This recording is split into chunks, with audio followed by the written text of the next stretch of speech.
Okay बेटा, हम आपकी बुक की कुछ पोएम्स रीड आउट कर रहे थे। 3 कविताएं हो चुकी हैं। चौथी आपकी कविता आ रही है बीए फिफ्थ सेम की, इन मेमोरियम।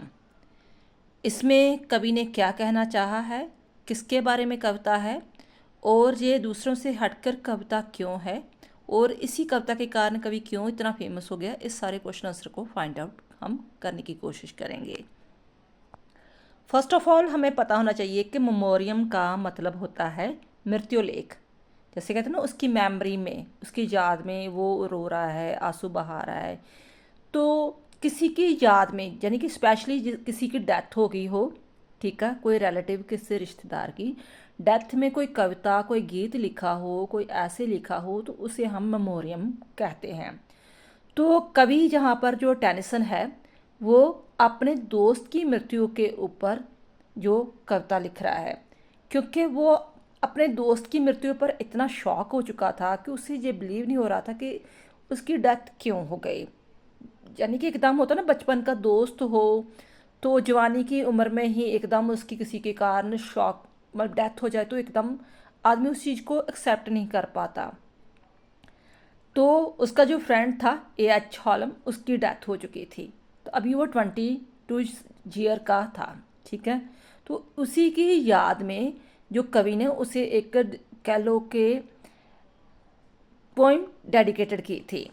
तो ये काफ़ी लंबी कविता है, इसीलिए इसको एलगी भी बोला जाता है। जो लंबी कविता हो और ख़ास करके दुखदाई हो, उसे एलगी कहते हैं। तो ये कविता उस हालात में लिखी गई थी जब डार्विन की थ्योरी आ रही थी।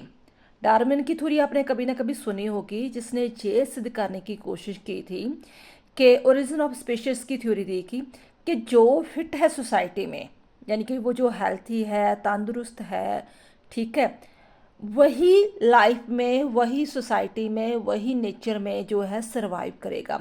बाकी सब कुछ डिके हो जाएगा, डिस्ट्रॉय हो जाएगा। यानी कहने का भाव कि जो तंदुरुस्त है उसे ही जीने का अधिकार है, कमज़ोरों को जीने का अधिकार नहीं है। तो इस थ्योरीज को लेकर जो कवि है वो काफ़ी डिस्टर्ब हो गया था। उसे लगता था कि नहीं, ऐसे नहीं होता, ठीक है। भगवान या जो परमात्मा है, गॉड, कोई एक ऐसी शक्ति है जो हमें दुख से उबारता है। अगर हमें कोई ऐसी शक्ति ना हो तो हम लाइफ में सरवाइव ही नहीं कर सकते। हमारे लिए कोई होप नहीं होगी, क्योंकि लाइफ में उतार चढ़ाव तो आते रहते हैं, अप डाउन्स रहते हैं, दुख सुख आते रहते हैं। तो हम एक आशा की किरण जरूर रखते हैं दिमाग में, दिलों में, दिमाग में रखते हैं कि एक अद्भुत शक्ति है, मैं उसमें बिलीव करता हूँ, कभी ना कभी वो मेरे दुख को हरण कर देगा, ख़त्म कर देगा, तो फिर मेरी लाइफ अच्छी हो जाएगी। लेकिन डार्विन बिल्कुल उल्ट था। उसने यही एक थ्योरी फैलाई हुई थी कि देखो, मान लो कि मैंने खेतों में एक बीज बो दिए, अगर बीज अच्छे हैं, धरती अच्छी है, उससे सब कुछ अच्छा मिल रहा है, तो बीज होंगे। तो अगर नहीं है, ठीक है, बीज कमज़ोर है, तो बीज नहीं होगा। इसी तरह सेम जो थ्योरी ह्यूमन पर भी लागू होती है। तो लोग भी उस टाइम, जो विक्टोरिया टाइम कहा जाता है, विक्टोरिया एज कहा जाता है, लोग भी काफ़ी डिस्टर्ब हो चुके थे कि हम डार्विन की थ्योरी को बिलीव करें या भगवान पर विश्वास करें, करें या ना करें, ठीक है। तो जहाँ पर जो ये कवि है, उसने एक आशा की किरण दिखाई थी कि भगवान का हम जो साथ हैं, भगवान पर जो होप है, वो हम कभी नहीं छोड़ सकते, चाहे मेरे शेक ऑफ हैंड हो रहे हैं। यानी कि मेरा थोड़ा विश्वास डगमगा रहा है कि साइंस की थ्योरी को लेकर, लेकिन मैं भगवान पर विश्वास करना नहीं छोड़ सकता। तो कुछ कविता की लाइनें आप देख लो, ताकि आपको आइडिया हो जाए कि अगर इस प्रकार जो कविता की लाइनें आती हैं तो आपने उसे कैसे एक्सप्लेनेशन करना है। क्योंकि अगर आपको समरी आ गई, अंडरस्टैंडिंग होगी, तो आप कॉन्टेक्स्ट विद एक्सप्लेनेशन कर सकते हो, है ना। लेकिन oh yet we trust that somehow good will be the final goal of ill to pangs of the nature sins of wills defect of doubt and the taint of blood. के किस प्रकार हम ये विश्वास कर सकते हैं कि भगवान जो है, जो कर रहा है, वो अच्छाई लिए नहीं कर रहा। भगवान जो भी काम करता है उसमें कभी ना कभी अच्छाई छुपी होती है, चाहे हमें जितने मर्जी दुख तकलीफ मिलते हैं। कहते हैं ना, जो भगवान करता है अच्छे के लिए करता है। अगर हमें कुछ दुख तकलीफ़ें हो रही हैं, तो हो सकता है हमारे पूर्वजों के, जो हमारे कर्म है उसके कारण वो हमें सब कुछ मिल रहा है। तो लेकिन कभी ना कभी लाइफ में, कभी ना कभी दुनिया में अच्छाई फैल जाएगी। तो कॉन्टेक्स्ट आपने करना है, these are the opening lines of the poem in the memoriam by Tennyson. मैंने आपको पीछे भी ये पहले वीडियो में बताया था कि अगर स्टार्टिंग वाली लाइनें हैं तो आप ओपनिंग लाइन लिखोगे, अगर एंड वाली लाइन है तो आप लिखोगे क्लोजिंग लाइन्स। कवि का नाम लिखोगे, कविता का नाम लिखोगे और थीम क्या कहना चाहा है। ये 3 ट्रिक्स होते हैं, ठीक है। बाकी आपने समरी याद की है, उसी को भी थोड़ा बहुत ऐड कर सकते हो एक्सप्लेनेशन में। तो these are the opening lines of the poem in the Memoriam by Tennyson. Poet is the very much disturbed at the new scientific theory. Scientific theory क्या थी? डार्विन की जो थ्योरी थी ओरिजिन ऑफ द स्पीशीज वगैरह की। Modern science says that nature acts on the principle of the survival of the fittest, but the poet has faith in the God. तो उसके according आपने सारी एक्सप्लेनेशन देनी है। समरी आपको बता दूंगी, तब आपको एक्सप्लेनेशन ईजी हो जाएगी। इस वीडियो में जस्ट मैं आपको जो समरी ही बताने वाली हूँ, पोएम्स की जस्ट लाइनें देख लो।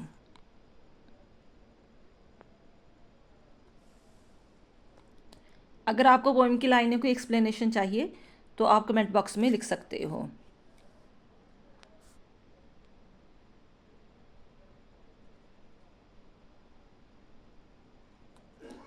कम से कम कविता की 10 स्टैंजे है, इसलिए इसे एल्गी पोएम भी बोला है कि काफ़ी लेंथी कविता है ये।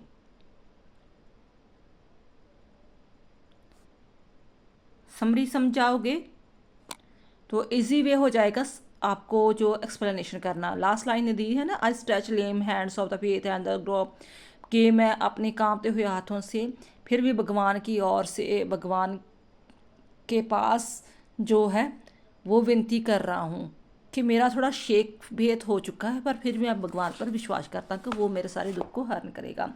अब देखो बेटा, क्वेश्चन आ रहा है आपका, in the memoriam deals with the spiritual crisis of the Victoria as.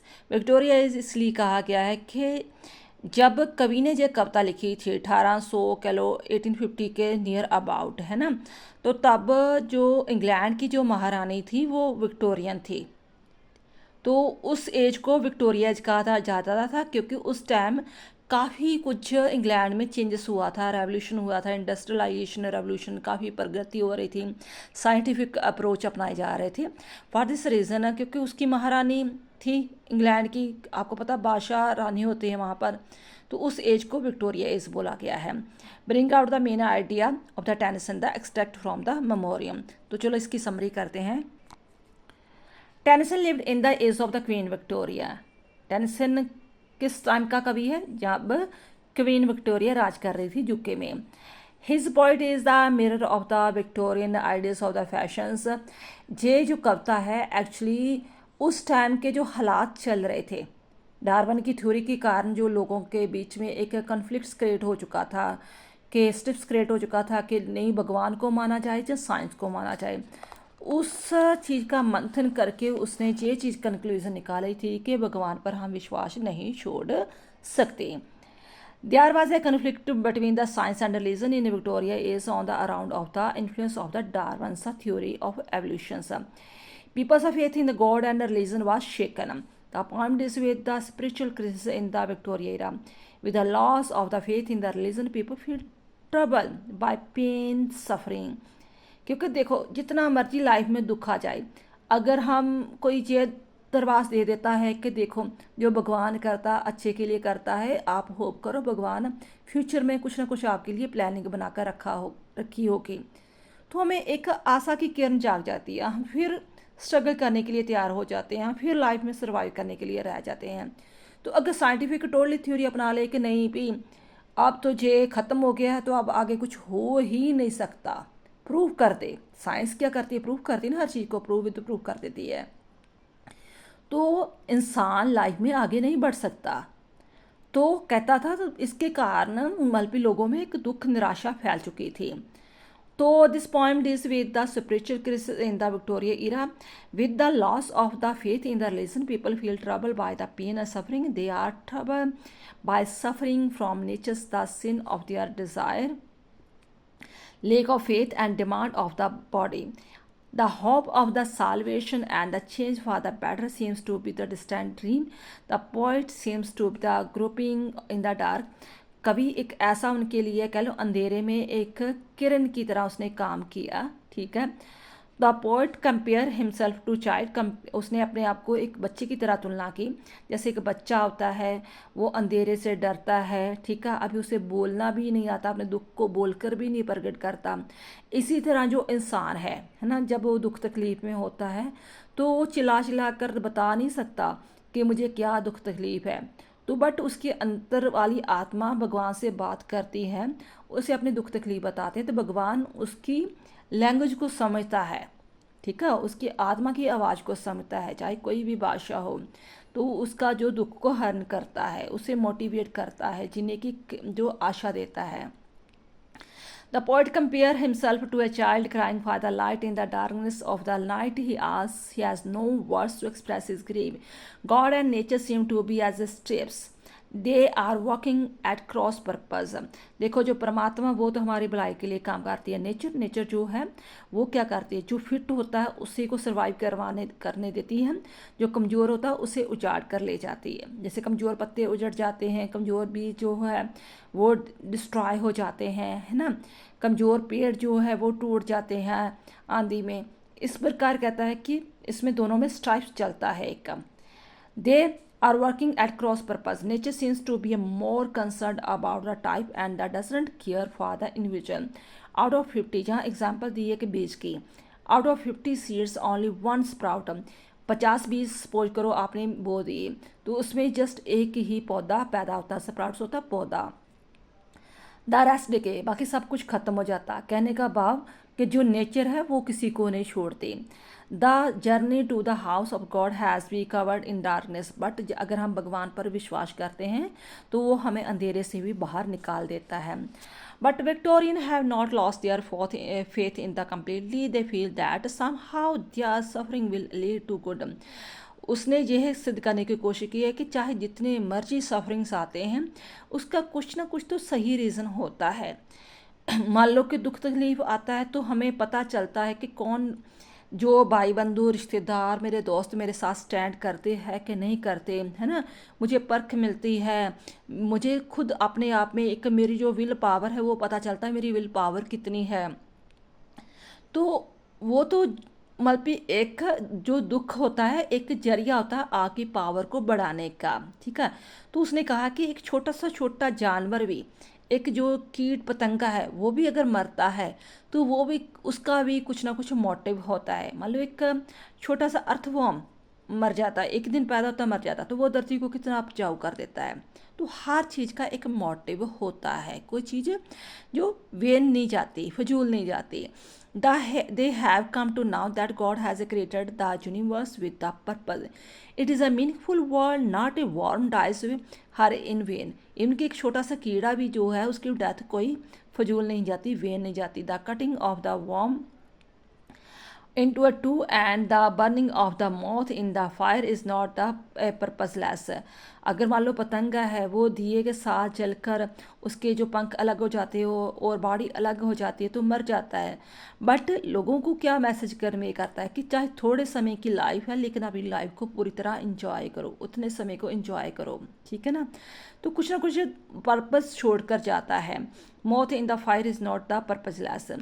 The new discovery of science like Darwin's theory of the origin of species gave a rude shock to his convictions. In the midst of this doubt he doesn't lose faith in God। चाहे जितनी मर्जी जो Darwin की theory आ रही, scientific theory आ रही, लेकिन उसका जो भगवान पर विश्वास है वो कभी भी लॉस नहीं हो सकता। He believed that God will come to help for everybody, God will come at least। Tennyson takes a large view of the conflict। He feels that God will take care of all। उसे विश्वास है कि परमात्मा सभी का भला करेगा, अच्छे दिन आएंगे। तो एक आशा की किरण जगाई। मान लो कि इतना बड़ा एक कवि है जो विक्टोरिया के राज के समय बाद में वो एक ऊपरले वाले सदन में पीयर भी उसे नियुक्त कर दिया जाता है, उसकी कविता को सराहा जाता है ना। तो लोगों पर वो एक प्रेरणा का स्रोत बन जाता, तो लोगों में एक आशा की किरण पैदा हो जाती है। इसी पर का दूसरा क्वेश्चन आता है। क्वेश्चन स्टार्टिंग थोड़ी सी अलग होगी लेकिन सब कुछ सेम टू सेम चल रहा है। How does the poet first present and then seek the resolve the spiritual, कैसे कवि पहले कैसे दुविधा में फंसता है, ठीक है, मतलब वो डिस्टर्ब कैसे रहता है, देन आफ्टर खुद ही कैसे वो उस प्रॉब्लम की सॉल्यूशन निकालता है। Tennyson living during the Victoria age it was the age of the ferment and lot of the industry progress. Tennyson उस टाइम का कवि था जब विक्टोरिया एज मानी जाती थी, तब जो काफ़ी कुछ जो नया आ रहा था और इंडस्ट्री रेवोल्यूशन चल रही थी, डार्विन की थ्योरी आ चुकी थी। Darwin the theory of the origin of species give rude shock to the peoples of faith in God. Darwin की थ्योरी ने लोगों का जो परमात्मा पर विश्वास है उसकी जड़ें हिला दी थी। एंड हिज अ बेनिवलेंस, कि वो परमात्मा हमेशा दयालु होता है, लोगों के लिए भलाई के लिए काम करता है। In the midst of the doubt it was a naturally for the sensitive people like the poet to grow up in the dark and look for some kind of the divine light. इस हालात में जो sensitive type के लोग होते, जो strong, जो mentally strong नहीं होते, जो इमोशनल टाइप के सेंसिटिव लोग होते हैं, वो कहता है एक अंधेरे में फंस गए, एक दुविधा में फंस गए कि सचमुच भगवान है या नहीं है ना।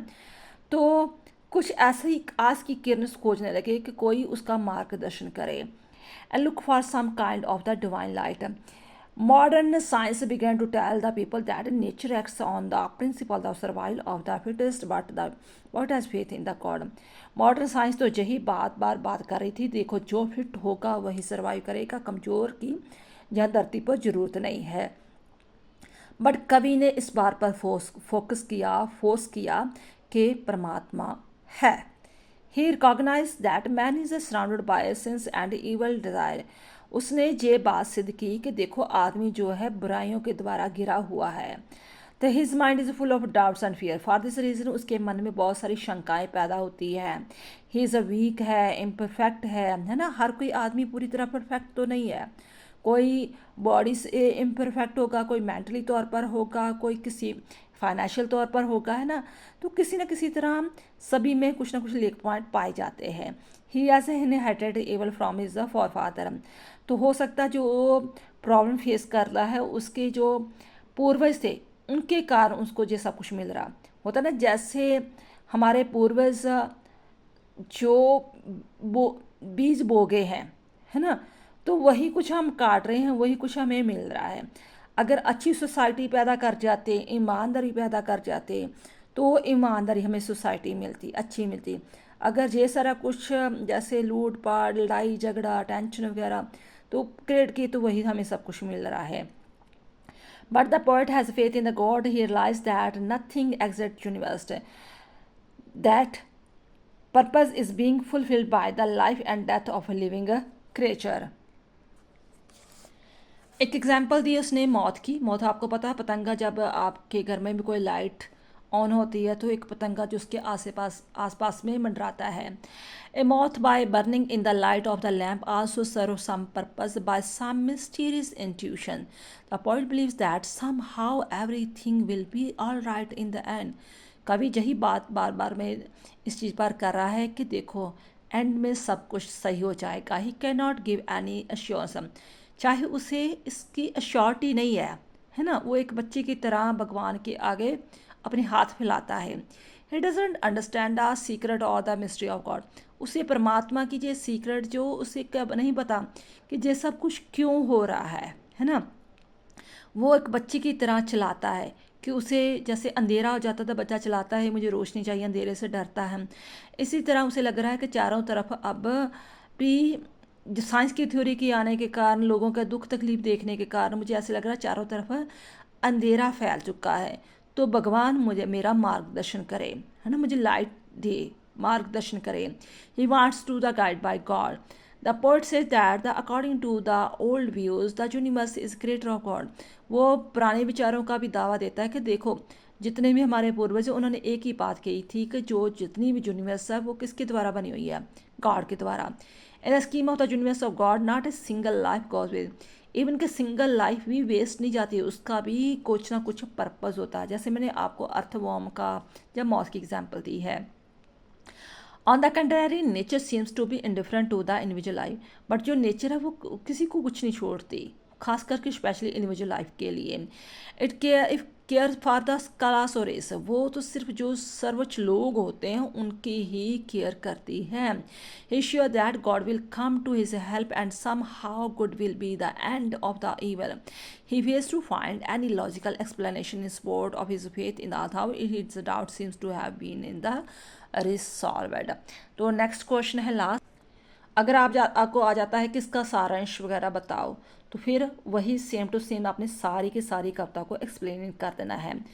Tension is very much disturb in the view scientific discovery है of his age. Scientific theory क्या थी? डार्विन की थ्योरी जो थी। Modern science says that nature acts on the principle of the survival of the fittest. इसे याद करना, nature acts on the principle of the survival of the fittest. But the poet has the faith in the goodness of God. He thinks that all the evils will end one day. No life created by God goes waste. Not even worm dies in the way. देखो बेटा, point को understand करो, wording आप अपनी use कर सकते हो। कुछ टिपिकली वर्ड्स होते हैं जो आपने सेम वर्ड्स यूज़ करने होते हैं, जैसे nature acts on the principle of the survival of the fittest, या डार्विन सा थ्योरी होगी, विक्टोरिया एज हो गया, है ना। कुछ चीज़ें जो कविता की लाइनों में हमें वर्ड्स आते हैं, फ्रेजेस आते हैं। बाकी आप अपनी तरफ से जो है, आपको कविता अगर अंडरस्टैंड हुई है तो अपनी वर्डिंग में लिख सकते हो, तो एग्जामिनर गलत नहीं करेगा। कहता है he thinks that all the evils will end the one day, no life created by God goes waste.